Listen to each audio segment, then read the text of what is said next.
কি বলা হয়, মানে আকীদায়ে খতমে নবুয়ত, মানে মুহাম্মদ সাল্লাল্লাহু আলাইহি ওয়াসাল্লাম শেষ নবী।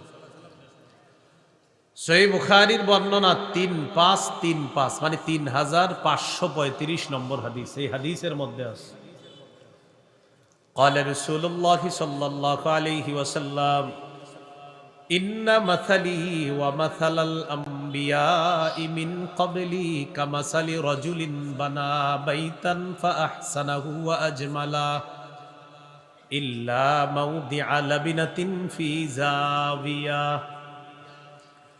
রাসূলুল্লাহ সাল্লাল্লাহু আলাইহি সাল্লাম বলেন, আমার আর আমার পূর্ববর্তী নবীদের দৃষ্টান্ত হলো এমন এক ব্যক্তির মতো, যে ব্যক্তি একটি সুন্দর ঘর বানিয়েছে, ঘরটা সুন্দরভাবে সাজিয়েছে, ঘরের কোনায় একটা ইটের জায়গা বাকি আছে।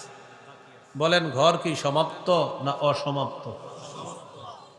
فجعل الناس يطوفون به ويعجبون له ويقولون هلا وضعت هذه اللبنة।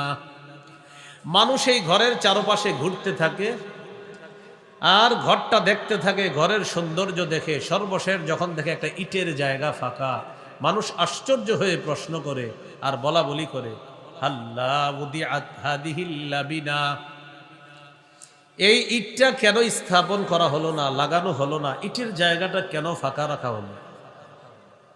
ফাকাল রাসূলুল্লাহ সাল্লাল্লাহু আলাইহি ওয়াসাল্লাম আনাল লাবিনা।